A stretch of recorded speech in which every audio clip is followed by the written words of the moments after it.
All right, all right, all right.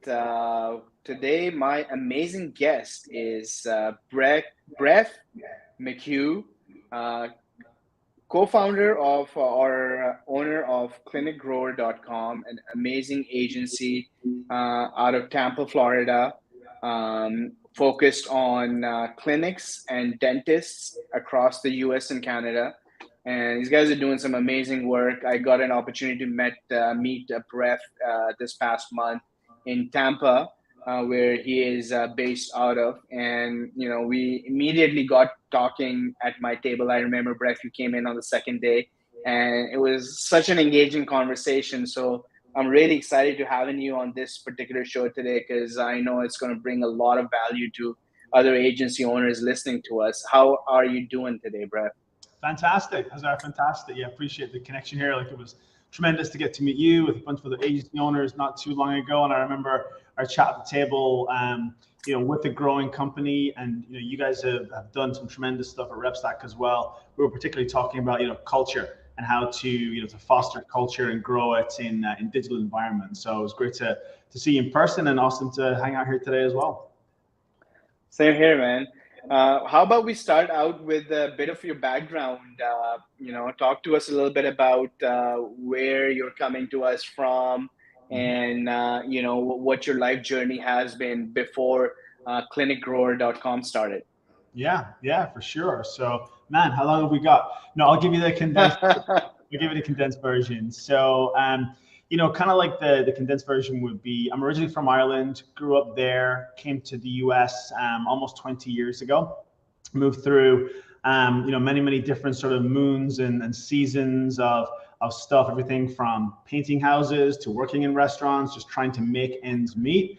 And eventually kind of, ended up living in Boston for a while, traveling the West Coast for a little bit, 20-something-year-old, just like having fun, figuring stuff out. Ended up moving to this place, Tampa, Florida. And when I did, I started to get, to work in positions that were more tied to my education, which was always in marketing, sales, advertising. So I kind of worked my way up through some different ranks with boutique ad agency, and then into traditional media sales. So I worked for some media companies, large television station groups, and moved up through mid-level management. And particularly then, when I was moving through mid-level management, I remember kind of saying to myself, this is not forever. My wife and I had actually, a little bit before then, Azar, my wife and I had quit our corporate jobs in 2010. And that was right around the time that Tim Ferriss was dropping the 4-hour work week. And I know a lot of our audience probably read that book. So while we were traveling around India and South America for a year, I was trying stuff out. I was testing different things to start my own business, to kind of, look to escape the 9 to 5. And so we started a couple of different things, everything from an online jewelry store that I was figuring out Google ads for and Facebook ads. And there was a nutrition company. We started that for a little bit, all these little kind of test ideas. So by the time we came back, we really hadn't made any of them work. So I moved back into corporate America. And around about that time, I remember I was listening to, and I was receiving a lot of content from people like Perry Marshall, and then found my way into Sam Ovens Group and ClickFunnels, and probably a familiar journey for a lot of people as well. So that I started to grow Clinic Grower alongside a full-time job, kind of in the mornings, at nighttime, working with different types of businesses, and then started to focus on healthcare, specific segments of healthcare, and then essentially 5 years later, here we are today. So it's been a fun ride. That's an amazing journey, and I think I can relate to that actually quite a bit, because around 20 years ago, me and my brother, we kind of moved over from Pakistan, which is our home country, over to the US to come study here. We went to Minnesota State, and I, after school, I went and moved over to Canada, and my brother stayed in the US. He started his corporate journey, and I kind of went into learning sales at Best Buy and things like that. But I think a lot of agency owners that I meet who have very similar journeys, where they go through their job experiences, a lot of them in corporate world, doing a great job, and then we have this itch, right, that we need to scratch where something needs to be done. We find a solution, and then also I think what you just mentioned uh, really clicks and resonates with me. Where reading Tim Ferriss's book, and finding you buying your time back for yourself, right? So that's also important. A lot of us stumble upon the agency world because we want to be in charge of our own time. And was that one of the main reasons that you kind of came across the agency world? Yeah, so it's kind of like the world works in mysterious ways, but for sure, I am as far back as I can remember. I've always wanted to do my own thing, like a lot of us do. And as a kid, for example, my parents owned a grocery store back in Ireland, so I was like from like since I could see over the countertop, I was kind of behind there, like serving customers and working at the store. So I kind of a little bit grew up in that environment, very small part of Ireland. And so when I came to the US, always wanted to start my own business. And then it was just a question, what was that going to be? But with my marketing background and education, and then starting off at a small ad agency and moving into corporate America, where I was essentially, we had a product, a station, a set toolkit that we could sell. And with working with local customers, there was definitely a time, especially in traditional media, where I saw, television ads used to work extremely well, but then they didn't work so much. I was working for a company that was tied to a specific product where they couldn't innovate as fast. And I just knew that even when I was in sales, with me, it was always about the customer service. How are my clients doing? How can I help them better? Let's go above and beyond to deliver incredible customer service. And that's kind of the backbone of our company as well, is that customer service. And so while doing that, I realized that, well, if I started my own agency to serve clients, then I wasn't going to be married to any particular platform or any particular product. But I could provide for my clients, the things that they needed, or combine different ingredients from different companies in order to serve them to generate the best results possible. So that's kind of how it tied together for me, I guess. That's awesome.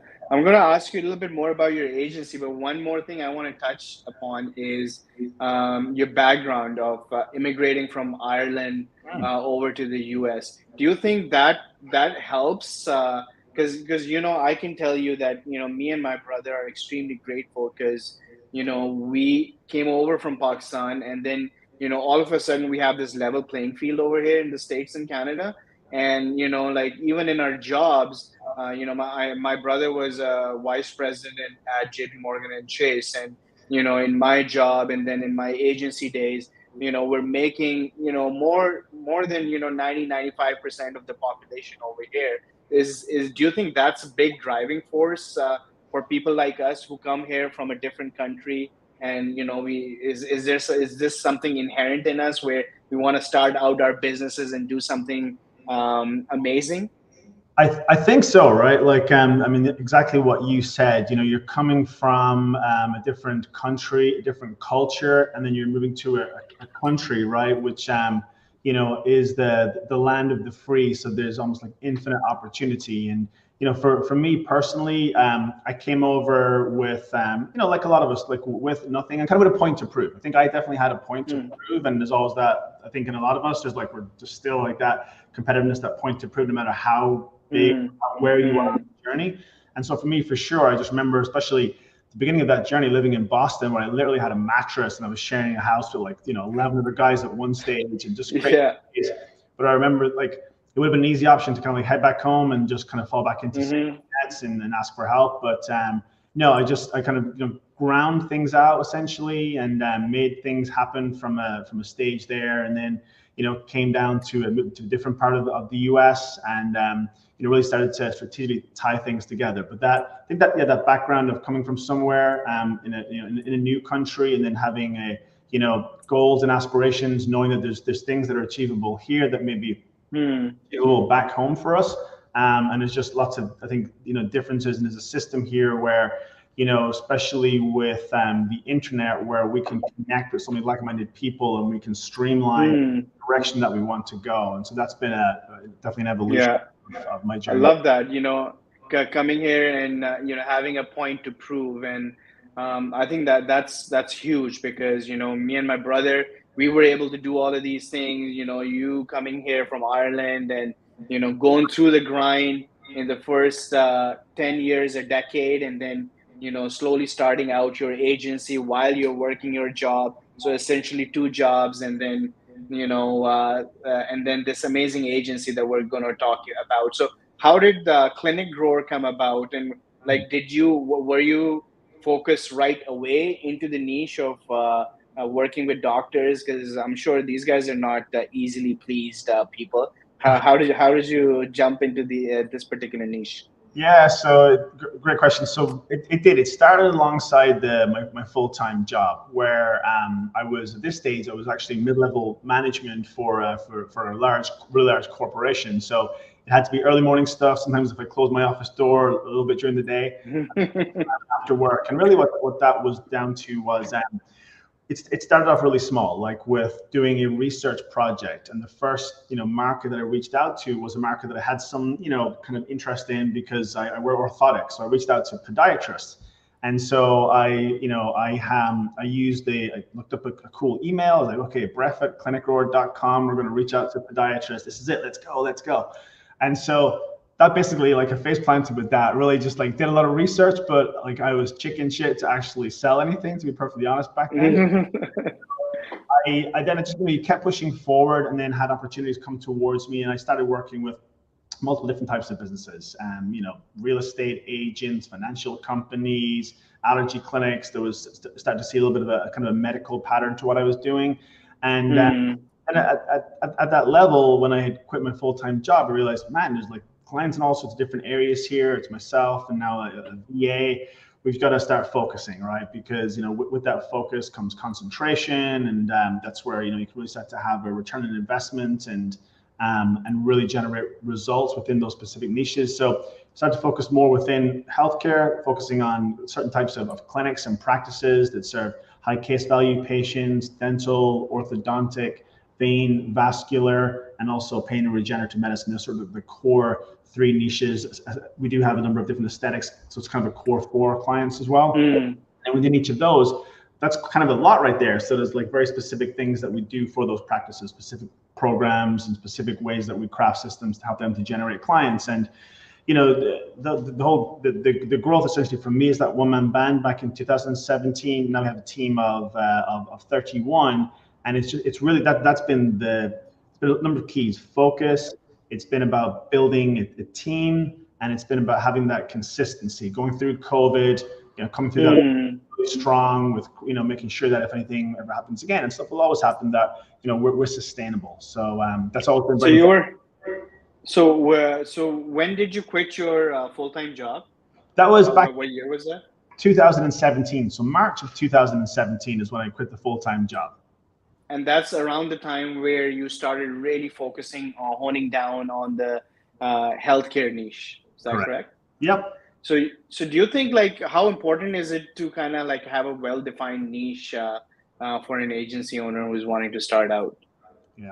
Yeah. So I think it's crucial. You've got to have there's maybe a couple of ways to do it. You've got to have that laser beam focus where it's like you are the platform expert. You are the Google ads expert for LSA ads, or the TikTok ads expert for e-com brands.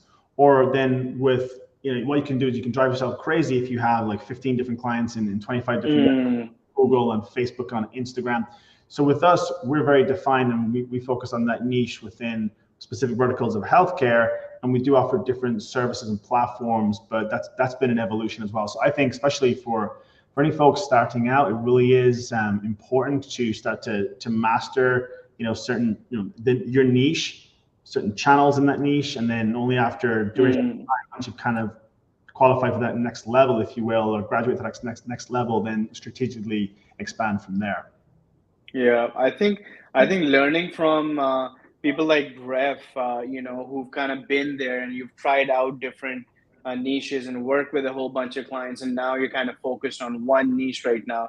And similar for me, like, I still have my legacy agency where I was, all over the map with working with different businesses and stuff like that. And then, figuring out my niche as soon as I, jumped into a coaching program with Josh Nelson, and RepStack kind of was born out of that and stuff like that, and just focusing really, really hard on that. And even inside RepStack, we kind of went through a similar journey, Bref, where initially we were providing our associates to realtors and accounting firms, and they were mostly digital marketing agencies. But then we thought that like we're getting this churn, and and we saw that the majority of the churn was coming from people who were not digital marketing agency owners. And we figured that the easiest way is that let's cut these people out, let's focus on what's working for us. And I think and that's what I get from your explanation as well, of focusing on a niche, is that you get to have your processes and you get to implement it over and over again for the same type of clients. It just makes life a lot easier, not just for you, I'm assuming for your team, which was around 30 people back then. How big is your team now, Bref? So well, today it's like 31. So I mean, back it was like from 1 to 31 essentially over the course of the last years. Yeah. Amazing. So such an amazing journey, man. And 31, and these are like developers. You guys do everything in house, or how does that work?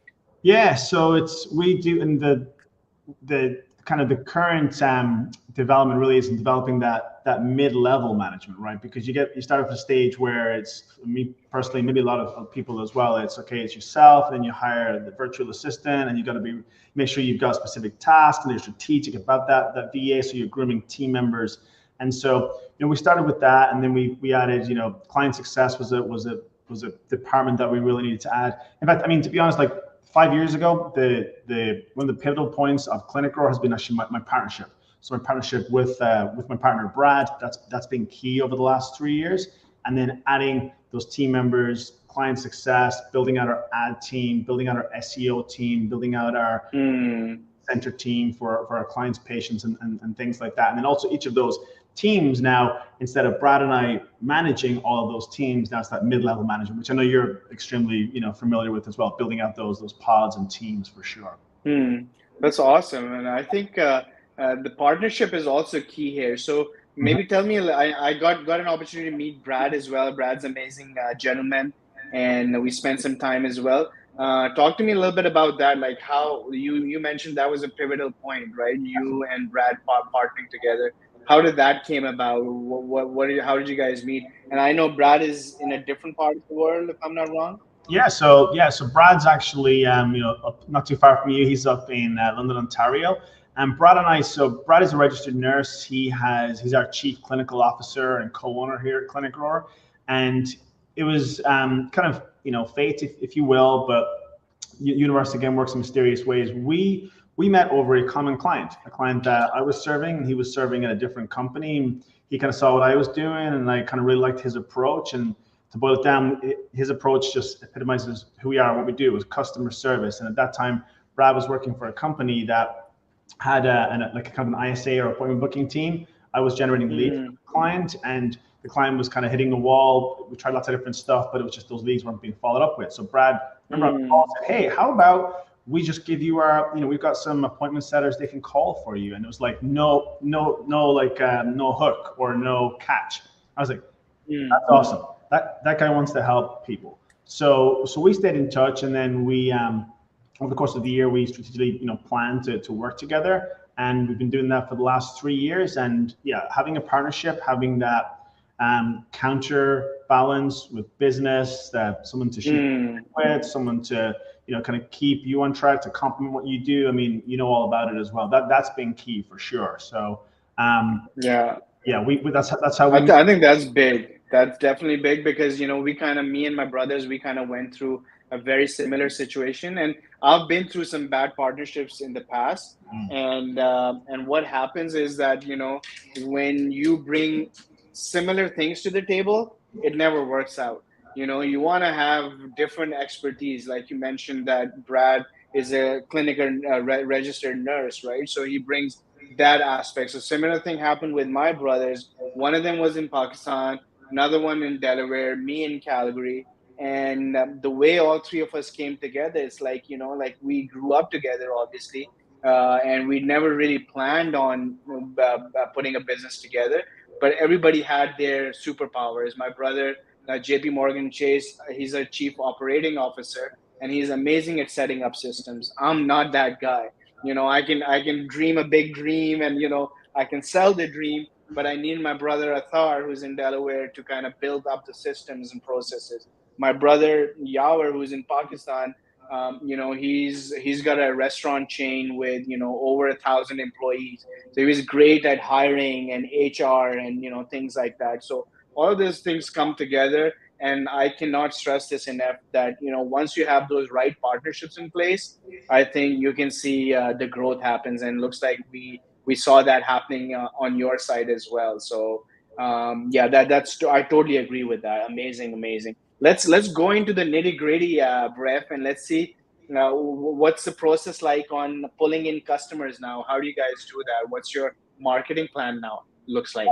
Yeah, so it's been an evolving marketing plan over the years, and it's there's constantly iterations and tweaks to it. But we do quite a few different things. For example, just 2 weeks ago, we attend a couple of different industry events every year. So we network with medical and dental staff at different industry shows, and we use that as an opportunity to connect with not only current clients, but of course to generate new leads. And Brad typically now has speaking engagements at those types of industry events. So that's kind of the most recent area that we've been focusing on is those types of events and strategic speaking gigs, so that we can continue to build our authority in those spaces. And aside from that, we do our own. We practice what we preach when it comes to advertising on different platforms, on Google, on Facebook, on Instagram. We also, from time to time, will leverage direct mail strategies to connect with our practices to get past those front desks, because not all doctors are on Facebook. And that's been consistent as far as different levers that we pull. And we've also been growing a team. So we're growing a sales team here, where we have different sales executives that are now speaking and having what we call practice growth consultancy calls with our dental and medical practices. And that's been exceptional for both of us, but for me personally, because with our partnership, my job has been, and again, it's been I think a very important part of the partnership is having those clearly defined roles. Within the last year, we've really just crystallized that. And it's like, okay, so I get the clients in, and Brad keeps the clients, and essentially that's been the Nice. line in the sand. So Nice. So marketing strategy is a mix of things. I think you guys are becoming a force to be reckoned inside your niche by going after your speaking engagement inside these groups of medical clinics and doctors and things like that. So you guys go out to events. I know you and we met at an event, at an digital marketing event. And then you guys are also doing practice what you preach, which is extremely important. We do a lot of that by doing marketing and Facebook marketing, Google ads and things like that. And you're also doing some traditional marketing still, which is still alive in your particular niche. So I guess every niche is going to be different. So if you're talking to people like doctors, you want to think about everything like what you guys are doing, and don't underestimate the value of traditional marketing, like sending some postcard in the mail, right? yeah, and it's all about the systems you create around it as well, right? So with us, we've just the direct mail thing is interesting. Like we try postcards, but now we'll use a manila envelope, confidential, with a kind of almost like a Dan Kennedy style sales letter that I'll write. Nice. And what it does, it's nice. It generates inbound calls, but then we don't just wait for that. So we'll also have emails that we'll send to the practices, make sure we're targeting them with ads, and we also have our appointment booking center team will reach out to those practices, knowing that either the front desk person who's going to probably answer the phone, or doctor has either they have it or they've opened it. So it's just about those multiple touch points, and really kind of omnipresence in a lot of ways. So it's not your granddaddy's outreach, so to speak, right? It's coupled with today's day and age outreach with even though you're sending out that letter, but you're also having a email outreach campaign working in the same, and then you're also marketing to the same list, probably running ads and things like that. And I know it works really, really well. So yeah, that's a perfect marketing strategy. Ladies and gentlemen, it doesn't get any better than that. So let's talk about you're talking about some salespeople and things like that, Bref. So now you have your marketing working. You have people who are kind of sort of raising their hands. They're coming in your funnel. What does the sales process look like from here? Are you like having multiple calls at this point and doing a discovery call and then a closing call? How does that closing the deal look like for you guys right now? Yeah. So yes, we with our practices, it's typically now, as you know, calls can change and go multiple directions, but our process is it's a two-phase process. So we'll number one have a strategy session, a discovery call, so that we can have the practice will show up and we'll listen to them as far as who they are and like what they want to do. And as you know, sometimes they don't always really know. So having those questions to ask and get them to really clarify and understand where they are, where they need to go, and what is the obstacle in their way. So we then from there, what we'll do is on a small percentage of the time, if there's someone who's like, really ready to go on the spot and they actually have that time, because a lot of doctors, don't always carve out a full hour. We'll normally do about 20 minutes and then a subsequent 40 or 45 minutes. But if they have that hour and all the stars are in alignment, then we'll use our presentation, and we have a number of different sort of like strategic options that would make sense for them based off what we've discovered in that call. What happens most of the time, Azar, is we'll have that discovery call, and then we'll have some time between that call to present some findings, so to do an assessment as to how they're showing up, and to more clearly show them what they're currently doing, potential gaps in their plan, and then introduce the solution through, again, one of our specific programs that we'll offer to them. So typically it's a two-phase, normally two call, but sometimes one call. Nice. And then do you book that strategy session right on that first discovery call, or you guys give the doctor some time? Yep. So if we have that initial strategy session, then we're typically booking a call about 2 or 3 days. That's a typical duration. We'd never usually want it to go on longer than that, but that's a kind of a standard that we'll have that follow-up demo, which we call it. And what is your pitch or the stack of services, kind of the retainer amount kind of comes on an average for one doctor or client, or what does that look like? Yeah, so we'll have practices will typically invest between $3,500 to $5,000 is an average starting point for most practices. And this does not include ad spend? That will include ad spend with that. So with our program, we'll include ad spend that we'll pay from that particular investment. And then our strategy is to, with the data and the tracking and with tools that we use, we'll dial in the cost for that practice to acquire patients. So during the course of 90 days, we present to them, hey, for every $200 that you've invested with us, you've generated a patient that will generate $10,000 for your practice. How many more do you want? And then it just becomes a matter of them increasing their investment from ad spend standpoint, or sometimes adding additional service with us as well. Nice. So kind of you take the first 90-day as almost like a test drive where you prove to them that these are the results that are possible. And then at the end of that 90 days, you guys get the client to like make an easy decision based on facts and figures. Yeah, so we let them know that we don't do, we're not doing like long-term contracts to lock them in, and that's, everybody has a different position in the marketplace. But for us, it's a simple 90-day agreement. We're going to dial in the cost to acquire their patient. Our program will recur month to month after that. But during those 90 days, we'll have an assessment. And if they want to go more, to get more, patients, we can customize it for them from there as well.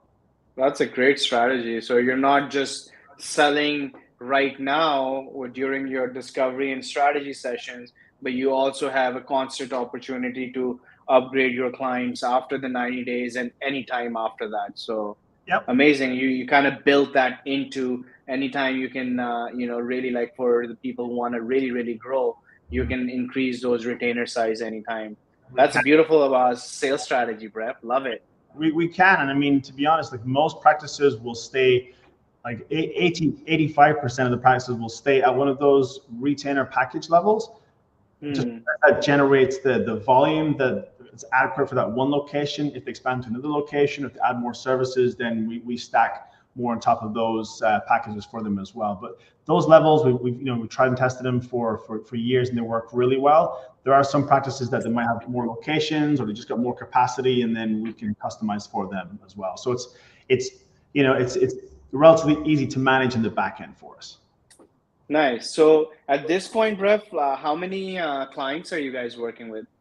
Yeah, so we're serving, well, it's over 110 locations in the US right now, and that includes Nice. clients that we have. So the nice thing is that the last count was, I think, 59 actual kind of clients where we would have to have a client success manager manage them, but within some of those multiple locations and retainers that we manage to sell as well.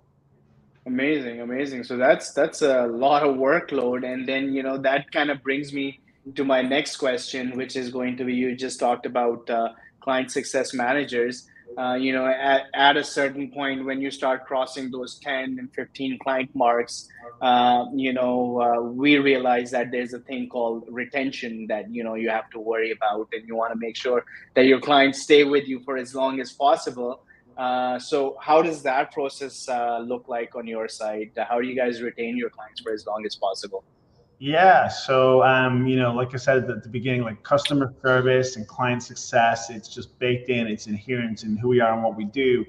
And so one of our first hires, I guess, was our client success manager, and kind of at that number, like we're in the like 20-ish clients, when we need someone now to be on those calls. And so we set up a structure where kind of from a high level, when a new client comes on board, we leverage automation in order to communicate and to help with onboarding process.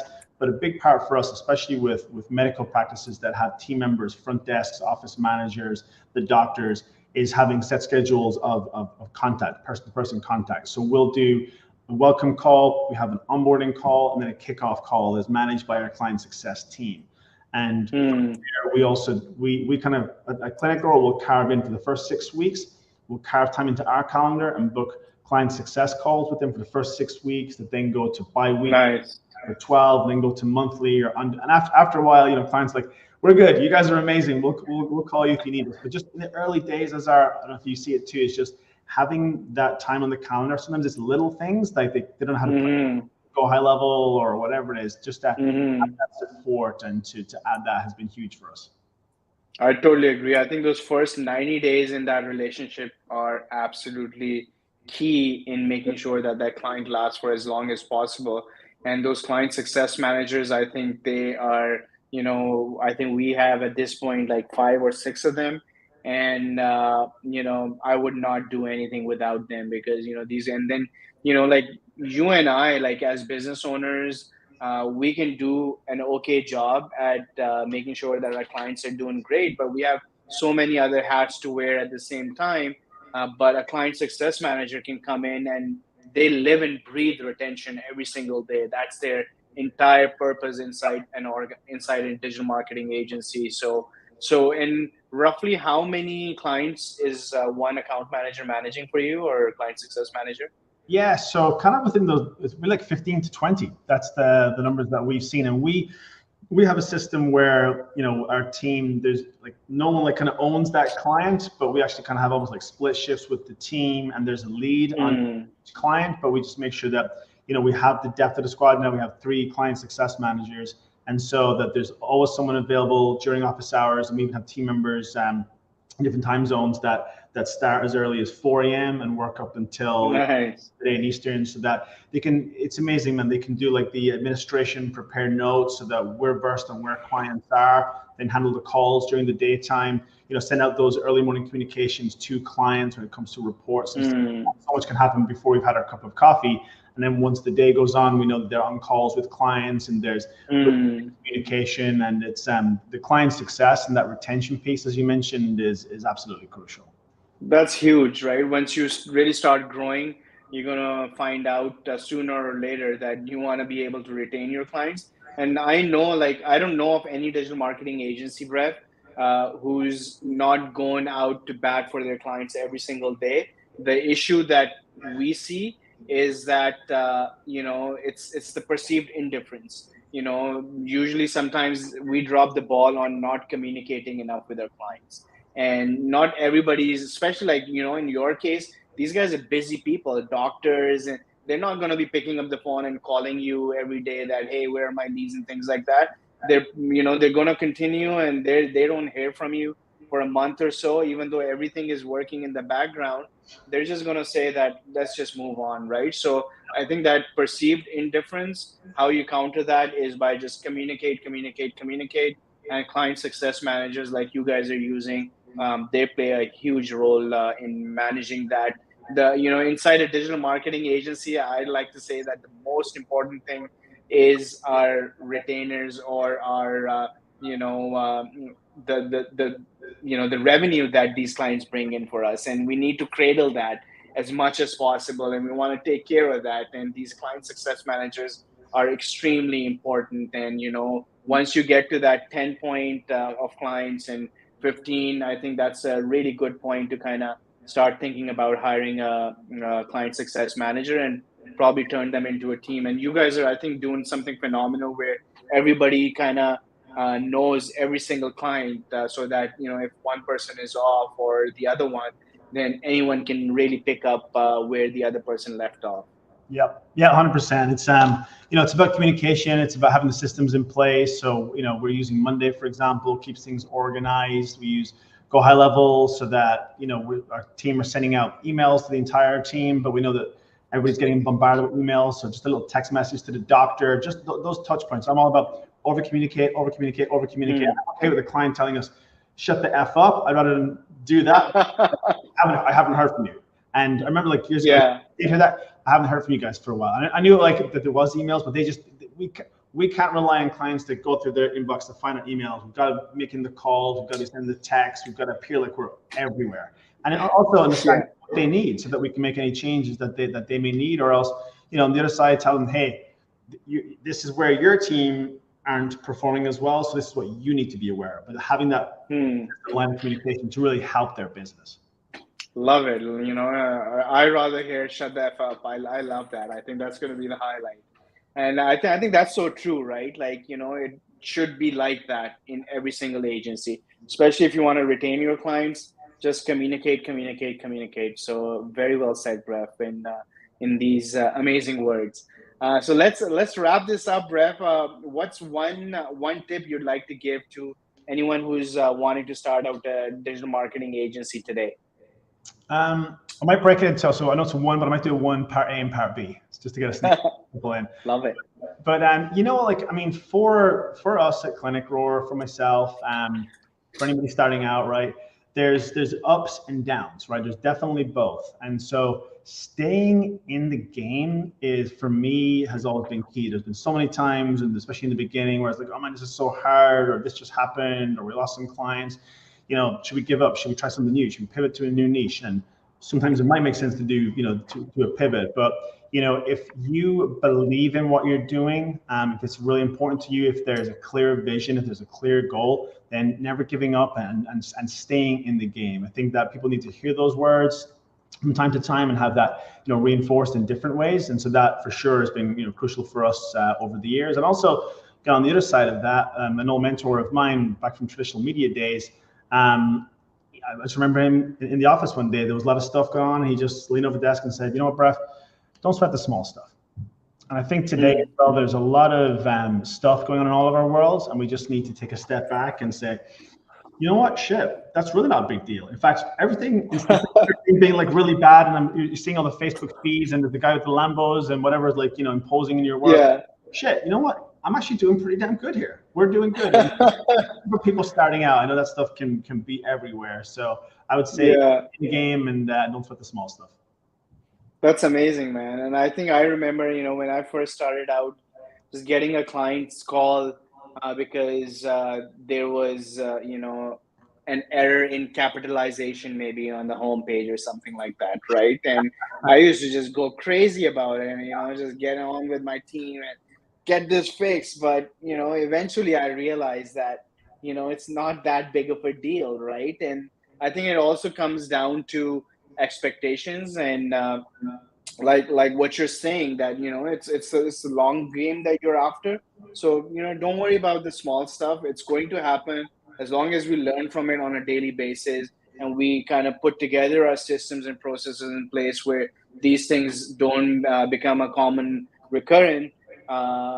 I think we're good to go, and I think you said it really really nicely that don't sweat the small stuff and be in it for the long run. It's a marathon, not a sprint. So tie that up and launch your agency, and I think you'll be good to go. So thanks a lot, Bref. It's been an honor. It's a privilege listening to you today. I think this is going to go a long way for other people who are listening to us today.